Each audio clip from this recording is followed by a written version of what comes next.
What's up, homies and homiettes? It's your boy Hoom Boom back with another segment of the Hold Up Show. And hold up, the death of BLM. Today we're going to be reviewing a clip of construction workers destroying Black Lives Matter Plaza in DC, as well as go over an article to get more context of why exactly it was being destroyed or asked to be destroyed, and also get into a little background of the organization itself and some of the corruption that has followed it since its peak of support in 2020 and 2021. So let's get into it. Hold up.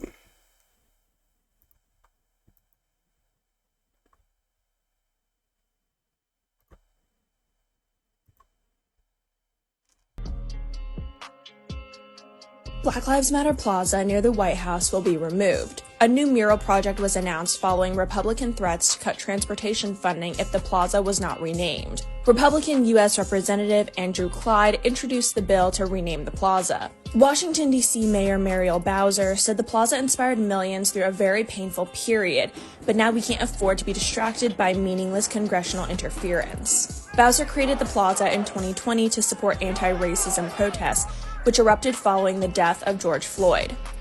It was considered a public act of defiance following Floyd's killing by a white police officer. She did not provide a timeline for next steps. All right. So now we're going to get into this article, break down some more of the context of exactly what's going on. That was a brief summary just to give you an overview of what we're about to get into. So let's get into this article. So BLM Plaza in DC dismantled after 5 years as bill threatens to withhold city funding. Work to dismantle the Black Lives Matter Plaza street mural in Washington, D.C. that was put up in 2020 following the killings of George Floyd and Breonna Taylor began on Monday. Reconstructions at the site of the huge yellow painted letters close to the White House follows calls to withhold the city's funding unless it removes the mural and rename the location Liberty Plaza. The evolution of Black Lives Matter Plaza on 16th Street Northwest, just north of Lafayette Square and the White House, was first announced by DC's Democrat Mayor Muriel Bowser. The project is part of DC's America's 250 mural scheme, where we will invite students and artists to create new murals across all 8 wands, she added. The mural inspired millions and helped our city through a very painful period, Bowser said. But now we can't afford to be distracted by meaningless congressional interference. The devastating impacts of the federal job cuts must be our number one concern. Our focus is on an economic growth, public safety, and supporting our residents affected by these cuts.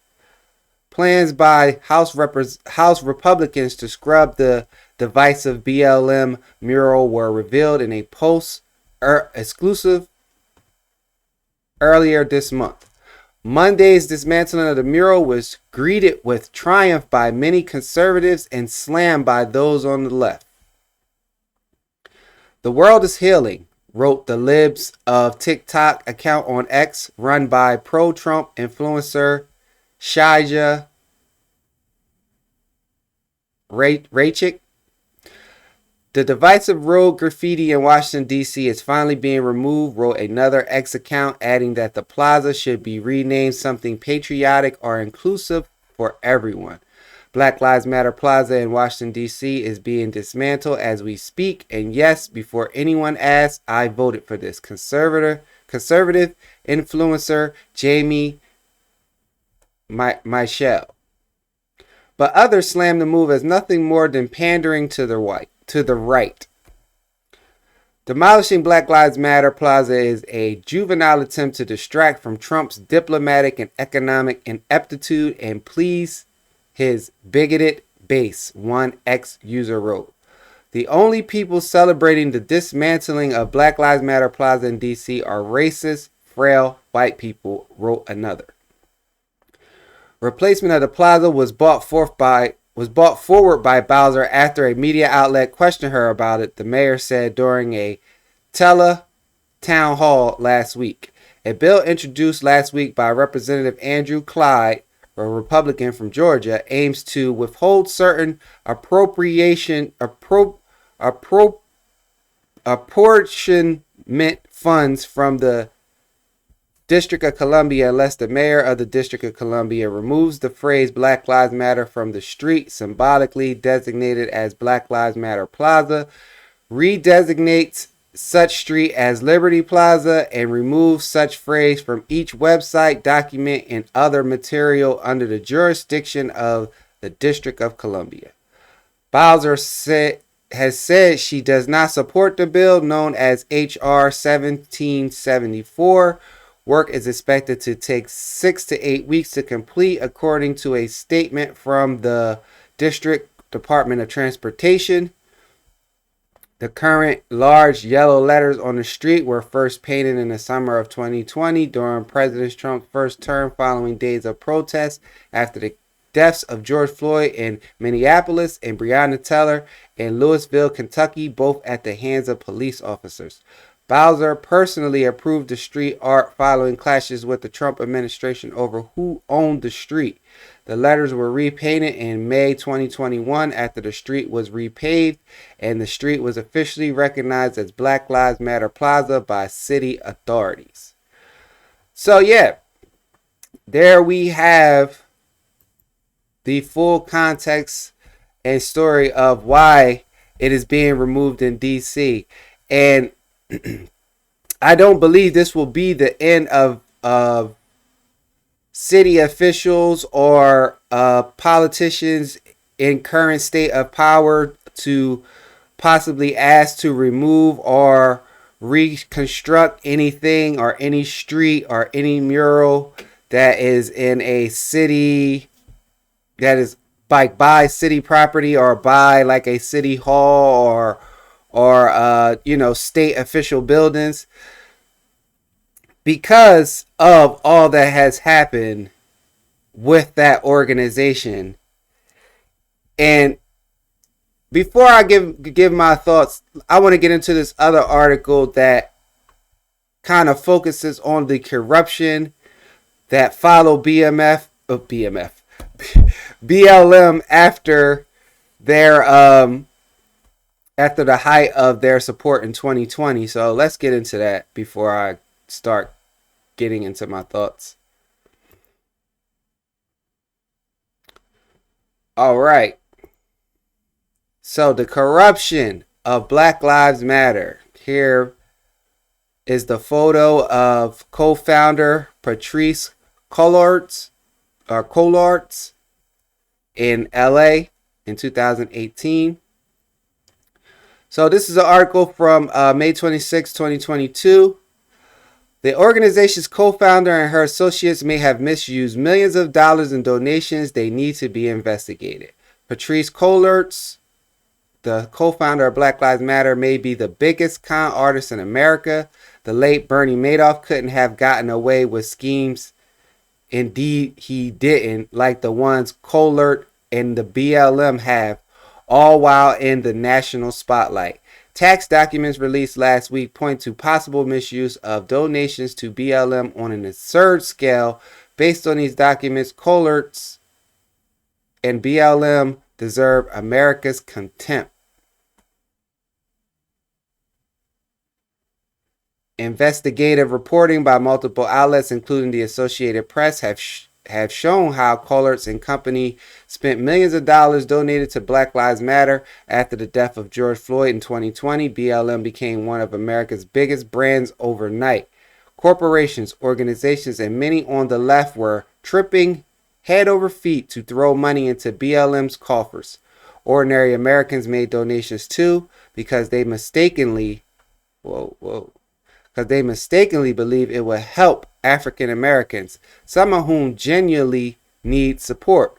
Within 7 months, BLM went from owning peanuts to raking in $90 million. The Associated Press reports that tens of millions went to BLM chapters, grassroots groups and families of police brutality victims, but plenty of the money went to real estate, consultants, and other expenses. Meanwhile, some local BLM chapters and the parents of slain African Americans who were promised funding from the group, including the parents of Breonna Taylor and Tamir Rice, whose deaths attracted national attention, complained that they received none.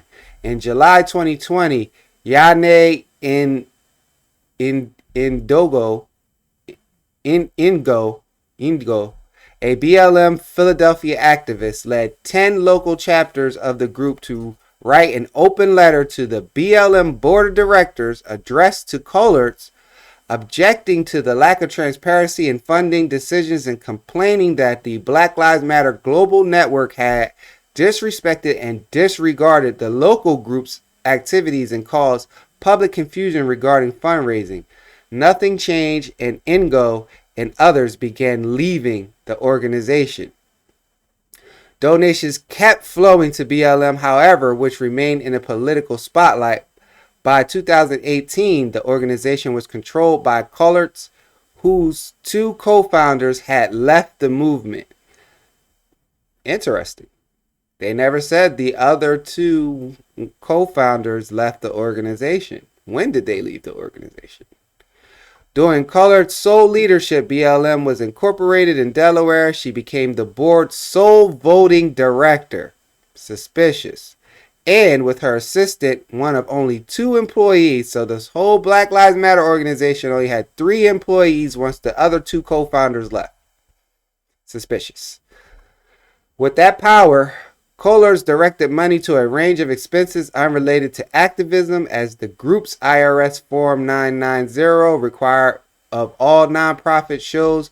Less than half of his revenue was directed to victims' families, local chapters, and other programs for Black empowerment. The remainder was for the organization's other expenses, including a $4 million operating budget for 2 employees and a $73,569 flight taken by Collards on a private jet, later reimbursed once this expenditure became public or has since been invested. Most controversially, the group's expenses included a $6 million, 7,400 square foot mansion in Studio City neighborhood of Los Angeles, which it purchased tax-free because of the group's nonprofit status.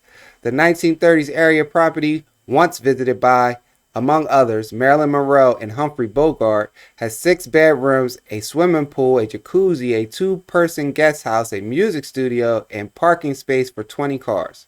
The purchase from a televangelist was made through a shell company created by the progressive law firm Perkins Coie. Where have we heard Perkins Coie from? Wasn't Perkins Coie involved in the Russia Gate scandal as far as providing false evidence to get the Pfizer warrant to start spying or allegedly spying on incoming president at the time, Donald Trump? Don't quote me. This is alleged, but I believe Perkins Coie was the law firm. Though BLM claims it was supposed to be a housing and studio space for the Black Joy Creators Fellowship run by the group, the house was kept secret for more than 18 months, known only to Collards and her immediate staff of 2 people. It's unclear whether any Black artists or creative have ever gone there. Indeed, the house's existence became known only because of an investigative report by Sean Campbell for New York Magazine that appeared last month. That report revealed internal memos between Collard and other friends of BLM about the magazine's investigation, as well as efforts to kill the story and a media strategy to brand the home as a private safe house for Black leaders from right-wing media. Don't you see the word salad?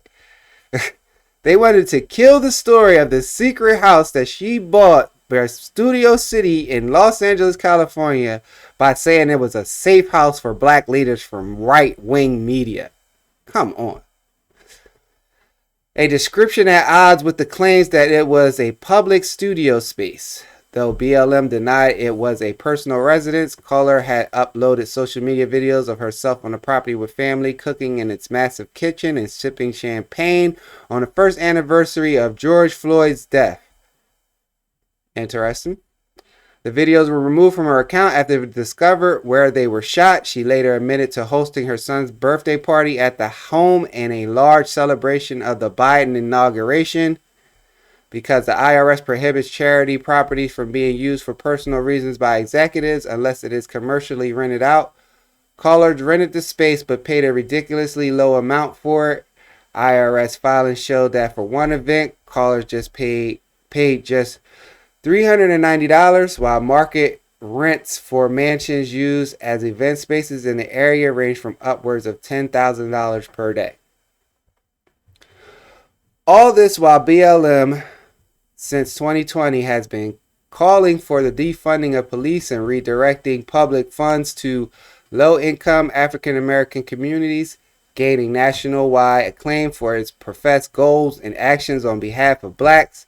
While other groups focus on helping blacks reach out to BLM for help, they sometimes receive no response. Pastor Corey Brooks of Project Hood, a group combating gun violence on the south side of Chicago, told New York Magazine that they never received a dime from Black Lives Matter under Kohlert's. He claimed that they haven't given to grassroots organizations serving black communities. We do know, however, that 6 people benefited from BLM's expenditures: Kohlert's, her son's father, Damian Turner, her brother, Paul, her mother, and her best friend, Shaloma Bowers. Over the past year, BLM paid Turner's for-profit clothing company Trap House nearly $1 million for media and design work, as well as $150,000 from the Black Lives Matter Political Actions Committee for unspecified work on criminal justice reform, according to Campbell. Kohler's brother received $840,000 through his company, Kohlert's Protection LLC, for private security work. Despite his having no experience in the field, he's a self-taught graffiti artist, and having established the company only in July 2020, it made him among BLM's highest paid contractors. Campbell reported that Kohler's mother was employed at the Studio City property as a cleaner, while Bowers received $2.1 million in consulting fees out of the BLM accounts. Kohler reportedly even paid herself $120,000 in previously undisclosed consulting fees, despite being the sole executive member of both her consultancy and BLM. It would not take special powers of insight to think that Patrisse Cullors misused the organization's funds and its nonprofit status for personal purposes. This money could have gone to real organizations doing real work across the country. Activists work hard to build up a global reputation for BLM that Cullors used to fundraise for her extravagance. When confronted about her actions, Kohler had tried to justify them by brazenly criticizing BLM donors. She recently said that the original $90 million raised in 2020 was white guilt money and was donated too fast for BLM to properly handle. Now, doesn't that sound like the person that's guilty of just splurging with the money? Man. Apparently, BLM's donors are now responsible for Kohler's mishandling of their cash. All of this is separate from other controversies, her buying multiple mansions worth millions of dollars across the country and in the Bahamas, which seems to clash with her being an avowed Marxist and opponent of private property. It's still unclear where she earned the money to buy them. After these revelations, she resigned from the organization but remains closely affiliated with it, I'm sure. What is clear, Kohler should have been seen as a crook, and Black Lives Matter as a disgraced organization whose financial corruption now dovetails with their intellectual and moral corruption. As a 501c3 organization, BLM is legally barred from using donated funds for personal use.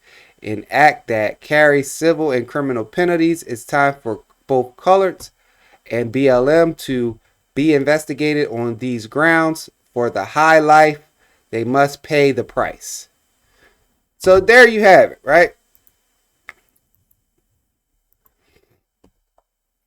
Now, we've seen in quotes of her own, her blame her donors for giving her the money. The grassroots organizations are organizations that help propel and support the term and the organization of Black Lives Matter, was reaching out to Black Lives Matter because of the prestige that it garnished to help with some funding, to help even strengthen and move forward in progress with their purpose, were only to find that the white guilt money that was given to Patrisse Cullors and the BLM organization that she was the sole chairman and executive chairman in charge of, was not giving them any money, was not participating, or was not, I guess, sending representatives to these grassroots organizations all around the world, or just was flat out ignoring them, right? Now, I'm not one to get into anyone's sexual orientation or anything like that, but as far as like the beginning of this organization, it was, if I remember correctly, told to me that it was three black women, a part of the LGBT community, that were coming together and created this Black Lives Matter organization under the guise to protect Black, trans, and LGBTQ people from violence, right? And then as time went on, that also had morphed into something with, in regards to Trayvon Martin's, George Zimmerman's case, that they attached themselves to that unfortunate incident, and all of a sudden Black Lives Matter not only was a thing to protect Black, trans, and Black LGBTQ people from acts of violence and hate crimes, but now it is adopting a more wider Black issue in regards to police brutality, and in the Trayvon Martin incident, an overzealous white man playing neighborhood watch, right?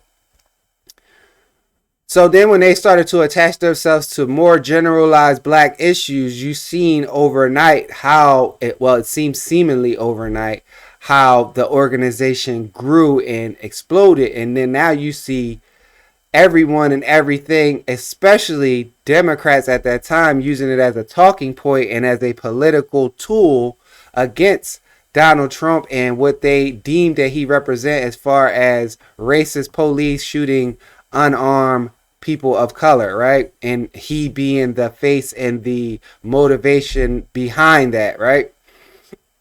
Basically saying that his presence gave these cops the brazen attitudes and motivation to be able to pull the trigger so loosely, or to violently come at people of color when they encounter them. So once we get past, that, I started to see things myself in 2020 when the George Floyd thing happened, that it was some sort of tool used to trigger us into the events that happened. And then another organization, which was almost parallel and hand in hand with BLM in the protests and the things that they were doing, was this Antifa organization, right? And then come to find out that Antifa and BLM were both being given funds and donated from the likes of people allegedly like George Soros and other nefarious figures like that, to go out there, cause these riots, cause this confusion, cause this destruction, while Donald Trump was president, to further diminish his political power, or where he stood within trying to be reelected at that time during 2020, right?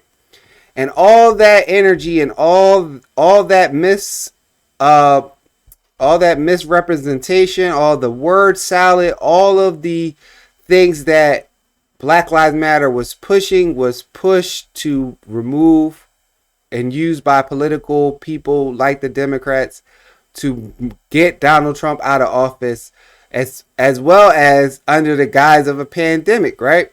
Because they already knew that the pandemic allegedly was orchestrated and was not the big real threat that they were making it out to be, and they knew that the summer was coming, so people ain't getting the flu in the summer, so they needed to allegedly create another distraction or tragedy. So what other than flashing horrendous things like a cop, a person of authority, killing or shooting at an unarmed person of color, right?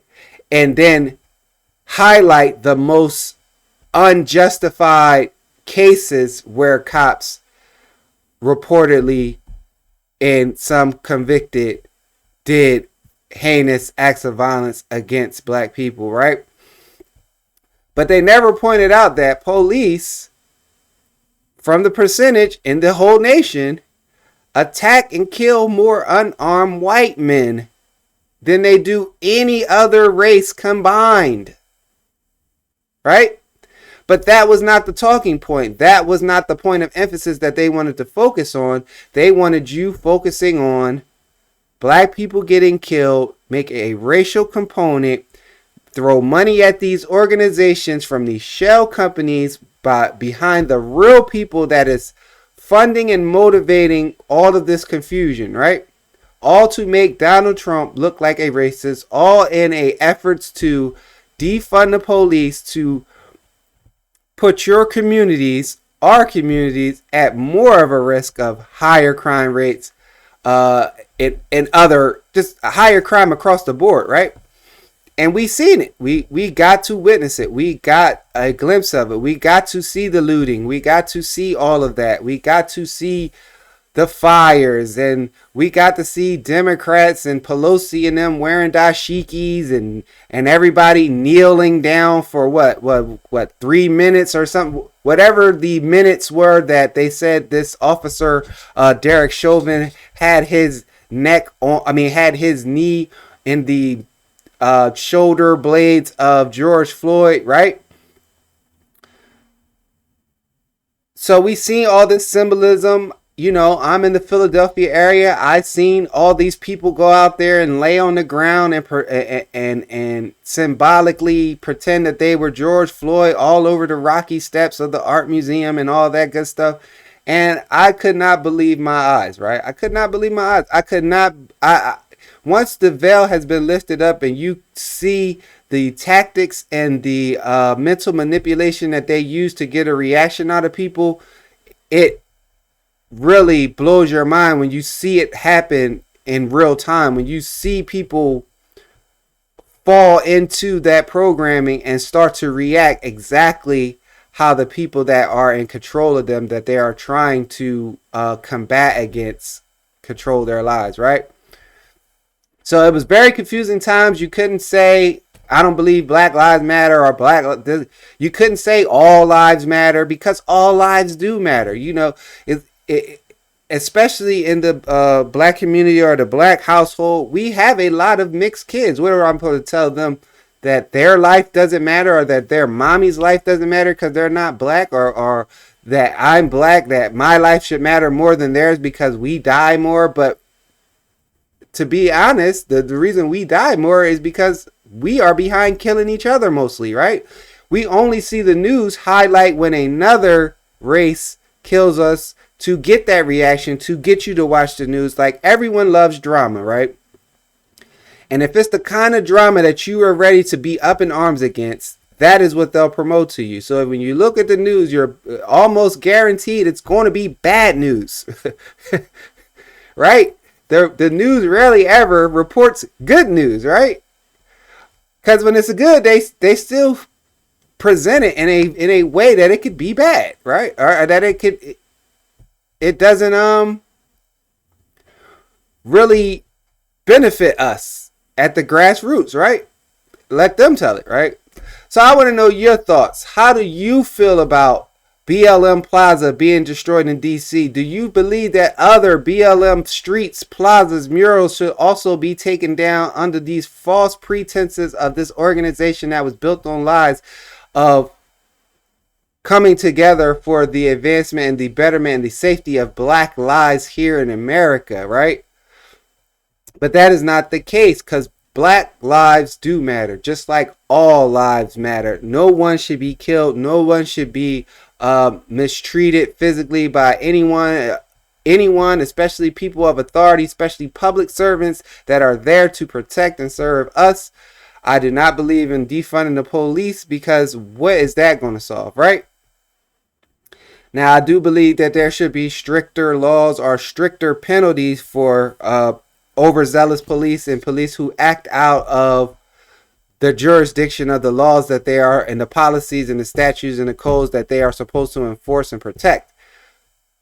Other than that, there is a reason why they started calling it BLM, because BLM does not represent the words as a collective of Black Lives Matter.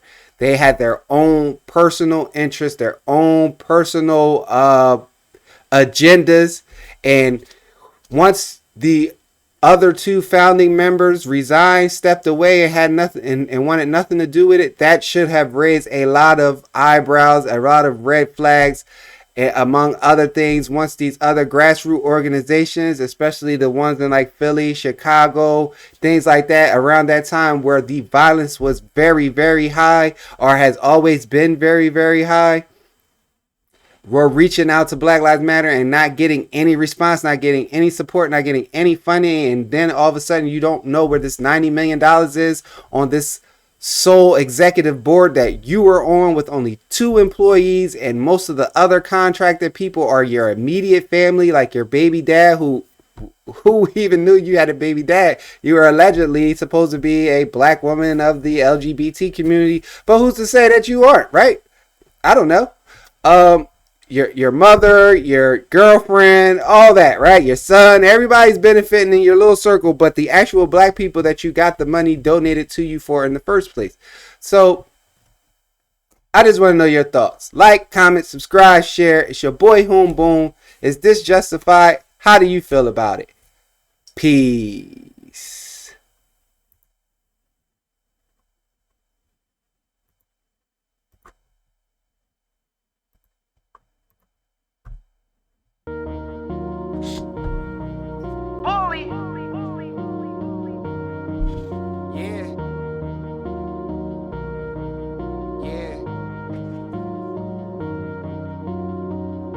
We like them red bones or that cocoa. See me in the club, she want a photo. Bottles sparkling everywhere that we go. Respect the grind, yeah, we always on go mode, go mode. She like, she like, she like. She like, she like, she like. She like, she like, she like. She like, she like, she like. Iced up with the wardrobe. They wanna hook up after each show. Getting love every zip code. She like, she like. See that road life we touring. Ain't no city we boarding. That rose be pouring after every show we performing. Then KD how I'm scoring. Yeah, main joint she whoring. Exchange numbers in the morning. It's a new flight that we boarding. Chasing cash on the schedule. The ice up a new bezel. Sharp cuts with that bevel. Trying to stack up the new levels. Man, I treat them all with respect. But it's so many on deck. How can a young nigga neglect a contest of the best neck? Shorty out chasing the thrill. A night with a celeb. One of the few exotic gifts. Hoping I'm caught up in her web. I don't leave nothing unsaid. Won't have nobody misled. Cause my pocket's well fed. She trying to get a hand on that bread. We like them red bones or that cocoa. See me in the club, she want a photo. Bottles sparkling everywhere that we go. Respect the grind, yeah, we always on go mode, go mode. She she like, she like, she like, she like, she like, she like, she like, she like, she like, she like, she like. Iced up with the wardrobe. They wanna hook up after each show. Getting love every zip code. Cause that's the type that She like, she like, she like. In 96, Pac said it's all about you. Drake seen you loving the crew. Sitting first class, flying here and there. H-Town knocking the boots for a purse and a little loot. Or ass shots in Malaysia, weed up at Plan B. So you can't conceive in this trick game, you in the major league. It used to be sign my poster, then slide your number. Now it's DM your hotel and what name it's under. In this game, when it come to rich prey, you the crocodile hunter. Trying to bag a #1 stunner. I ain't trying to knock your hustle. I don't know your struggle when your mileage up. Don't be surprised when come you hope you grind a business instead of hair abundance. Don't be having fun, make it worth the trouble. She in love with the fast life status. She wants the spotlight, so a baller, that's her type. We like them red bones or that cocoa. See me in the club, she want a photo. Bottles sparkling everywhere that we go. Respect the grind, yeah, we always on go mo. Cause that's the type that she like, she like, she like, she like, she like, she like, she like, she like, she like, she like, she like, she like. Iced up with the wardrobe. They wanna hook up after each show. Getting love every zip code. Cause that's the type that she like, she like, she like. The Hold Up Show.